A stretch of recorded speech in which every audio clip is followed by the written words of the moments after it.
Welcome to the next episode of Brandland. I'm Garrett Justice, and today I am joined by Devin Harvey, who's the Director of Marketing Projects at Pegasus Residential. Devin, how are you doing today? I'm doing great, Garrett. Thank you so much for having me. Beautiful Atlanta, Georgia is where you're coming to us from. Is that right? That is correct. It's a little cold right now, but we normally have amazing weather year round. Well, I mean, cold in Atlanta is very different than cold in Salt Lake City, where I'm at right now. So it sounds pretty nice to me. That's very true. Well, Devin, we're excited to have you on the show today. And before we jump in, though, we'd love to have you share a little bit more about your career, your background, and a little bit more about Pegasus Residential for our listeners who maybe aren't from the Atlanta area or aren't aware of your company. Absolutely. So I've actually been in the multifamily space, the apartment industry, for about 12 years now. I started in the operations side of the business in leasing and worked my way up through every role that I could on site, and then moved into a corporate role doing marketing and sales. And since then, I've just kind of stayed in that marketing realm in the industry. I work for a company called Pegasus Residential, and we were founded in 2009 by Debbie Conley and Lindy Ware. And so our company is 100% women owned, which is something that you don't see Cool. too often, which is we're very proud of that fact. Mm-hmm. We are also 100% third party managed. I think one of our biggest things that really sets us apart is that, we do not own any of our properties. We manage them for institutional clients, partnerships, and individual owners. And the big thing is that I think that we put a lot of passion into what we do. And we really try to act like a family and try to, really work together. And I think that's what sets us apart. We currently are managing around 35,000 units, just over 35,000 units, mostly in the Wow. Southeast.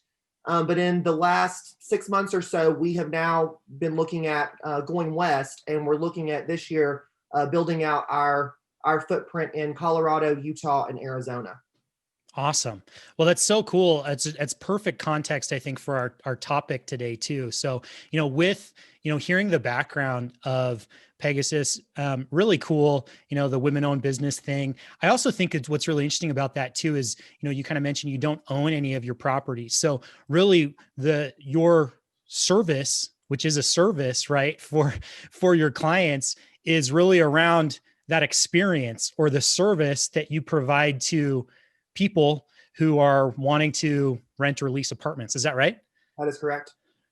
And so our topic today, as you and I chatted about, what should we talk about today?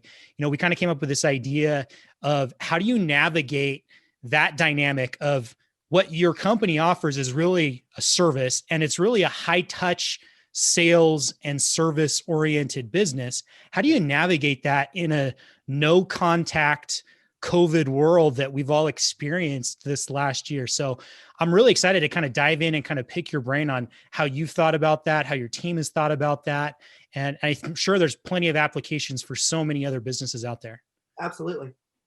Okay, well, let's jump in. So I guess give me a little bit more background and flavor. So let's go back to, a year plus ago, pre-pandemic. What was the marketing landscape like for Pegasus Residential? What did that look like? Well, so we have a couple of different buckets. So since we are, a service, we are always looking for new clients that own properties, as well as we're looking for our people, our residents, to come and live at our properties. So I think it's twofold. The first fold would, of course, be our clients. So with that, we were, of course, reaching out to them via phone, attending industry events and seminars. We were also, really, really heavy on email, as well as doing, e-blasts and things like that, just to update our current client base and potential clients on everything that was happening in multifamily. And then on the more prospect and resident side, we were really focusing in on ILS sources. So that's internet listing sources like Zillow and CoStar, as well as a paid search and social subset, really focusing in on websites and how the UX experience affects the effectiveness of those. And then also creative. So our company, one of the things that we do that's a little bit different is we actually have an in-house creative agency. And so we were in charge of doing all the branding and all the setup for photography and drone and video. And so we were doing all those type of things, as well as testing some new products like self-touring and things like that. Very cool. So it sounds like a good mix of, you know, the traditional marketing channels, the in-person events, all the way to the digital website, social. I think it sounds like a lot of similar stuff, though not all the same, but similar stuff is, a lot of companies where they were focused pre-pandemic. Okay, then take me to that day where you find out, oh man, the world is changing. And how do you then, well, what's your reaction and how do you think about what you're going to be doing going forward and how it's going to change post pandemic, especially considering that high touch environment that you were in before. How did you navigate that? What were your initial reactions and Well, thoughts? prior to the pandemic, in the apartment industry, the biggest thing there is that we want people to come into our communities and we want to tour them around the property and have them lease an apartment. So with the pandemic and everything being closed down, people were no longer able to come into the property to visit us in person. So within 3 days, our organization was very flexible and we did a complete operational pivot. And so with that, we launched a self-touring product across the majority of our portfolio. All of our communities were already, or I'm sorry, all of our company was already already had all of the information and everything that they needed to be able to do work from home. We had already tried to do that over the last couple of years, so we were already ready for that. And then from a a lead management standpoint, we had already transitioned the majority of our portfolio to a system called Knock, and so they were already ready for something where people could work remotely and things like that as well. So in terms of a pivot, we did have to pivot from the in-person tours, but thank goodness we had already started really seeing how everything was going digital, and we started making a lot of those changes prior to that.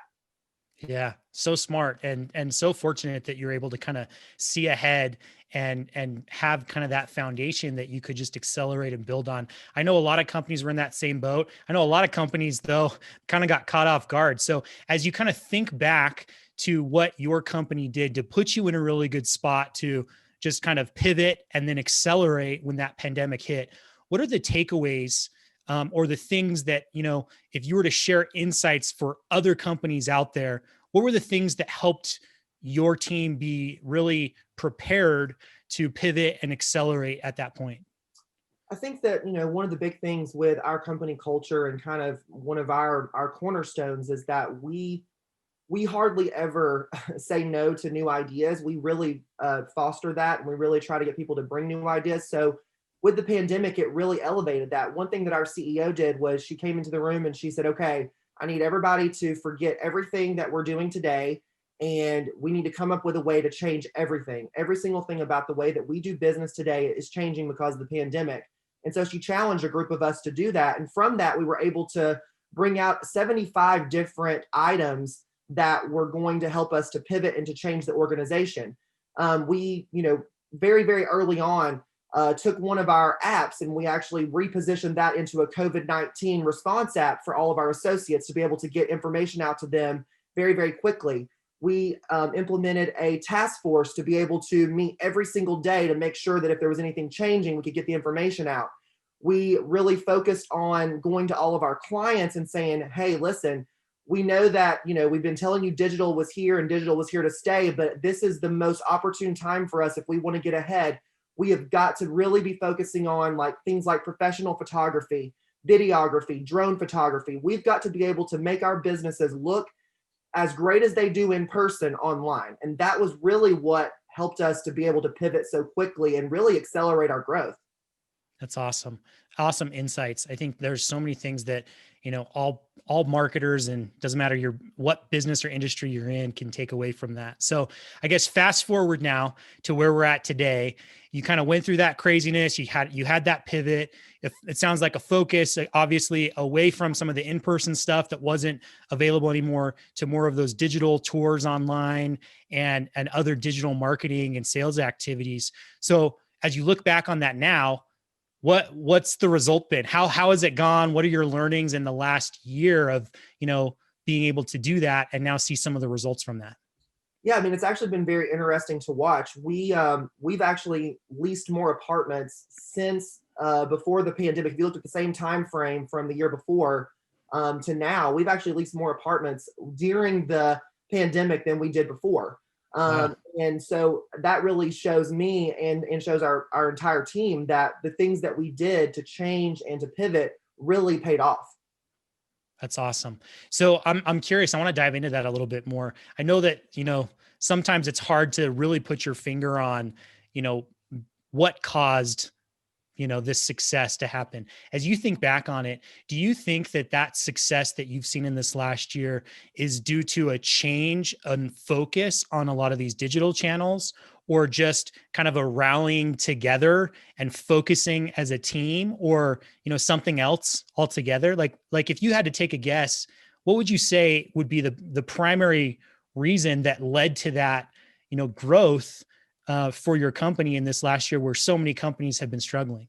Well, I think that, a lot of companies will look at innovation as something that, if something starts going wrong, we need to innovate. And I think that one thing the pandemic showed us was that we need to constantly be innovating. We need to constantly be challenging the status quo and, for lack of better terms, reinventing the wheel. And I think that, us rallying together and really understanding that we can do this easier and we can do this better if we all come together and really flesh out all of our ideas. That's really what made a huge difference.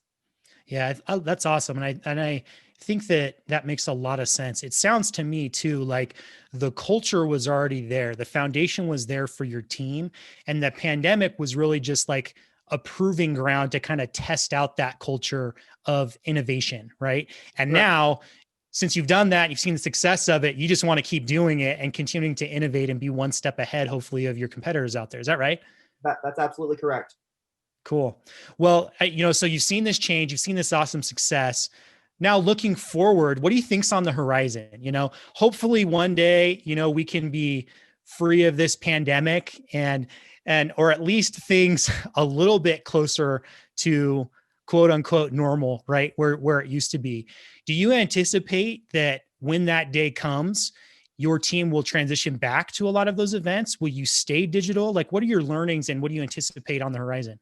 I really think that what we are seeing as we, hopefully are ending or we're getting near the end of this is that we're going to see a mix of it. We're going to see some things come back. I don't think that we're going to see nearly as much go back to the way it was as many people thought whenever the pandemic first began.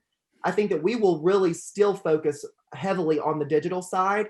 And then also being able to take that digital side and how do we take that and then make it into something to where it's easier for our teams to execute on, with the high touch environment of our industry, being able to use automation and things like augmented and virtual reality, artificial intelligence, those are things that are going to help our people save time, but then also give a better experience to our residents and to our prospects because they can focus in on the actual sale and not all of the administrative tasks and things that were happening before the pandemic. Yeah, I think that makes a lot of sense. I mean, sounds to me too like um, as things continue to evolve, there's going to be even more of an emphasis on you mentioned you have an in-house creative team on that quality content and brand that your company is creating. Is that right? That's correct. Yeah. Well, I guess to kind of build on that too, you've talked about this awesome, successful year you've had in terms of revenue and new leasings that you brought in. That this show is about Brandland is about building strong brands too. What's been the impact, do you think, on your brand from this last year, and how do you see that continuing going forward as well? Well, before the pandemic, we really pushed for driving additional content, really mostly in the video realm. That's something that we don't really see a ton of in our industry space. And so, from the pandemic, I think what we've learned is that we've really seen a lot of success in really telling our story. And I mean, let's be honest, building a great brand is all storytelling. So Mm-hmm. I think one of the takeaways for us is that we've got to do a better job of really telling what the story is and sharing individual stories, whether it be from our clients or our residents or our associates, and being able to put those through video and all different types of mediums. You can use them on social media and on your websites and be able to get them in publications. I mean, it's just being able to really tell that story to everyone. Yeah, makes total sense. Awesome. Well, this has been great. Just kind of hearing about the story of Pegasus this last year. I guess, Devin, the last question I have for you as we kind of wrap up here, if there are listeners out there who are thinking, okay, how do I go and apply some of these principles that were talked about today to my own business? What are your recommendations? What are those takeaways or learnings that people can now go and apply to their own businesses looking forward? Well, I think that number one would be that your business can only be as successful as it looks online. So your online presence is everything. So if you don't have professional photography, or if you don't have a custom website that really encompasses your brand, if you don't have a really developed brand, find someone or ask questions. There's tons of forums online that you can look at. I'm sure that there's people that you may know in your life that can help you to really, to be able to figure that out and help to really focus in on that. Number two would be looking outside of your own industry for ideas. One thing that I think that really helps us is that we are always challenged to look at other industries and see what they're doing, to be able to really kind of help us, use that as a backboard for us to be able to grow and to innovate. And then the other one is dream big. Don't think that something's too big or too out there to accomplish, because truthfully, if you don't reach for the stars, then you're never even going to hit the clouds. Awesome. Awesome advice. And I can see how all of those learnings come from, your story and some of the things that you shared today that you've learned this last year. So Devin, thanks again so much for being on the show today and sharing, your insights. If there are listeners who have follow-up questions for you or want to get in contact, what's the best way for them to do that? Yeah, they can reach me on LinkedIn, and my profile name is Devin L. Harvey, and that's DevinLHarvey. And thank you so much for having me. It's been great. Thank you so much, Devin. We'll be sure to drop the link to your LinkedIn profile on the page so people can see that as well. So thanks again, Devin. Hope you enjoy that wonderful, cool weather in Atlanta there. Absolutely. Thank you so much, and have a great day. Thanks, you too.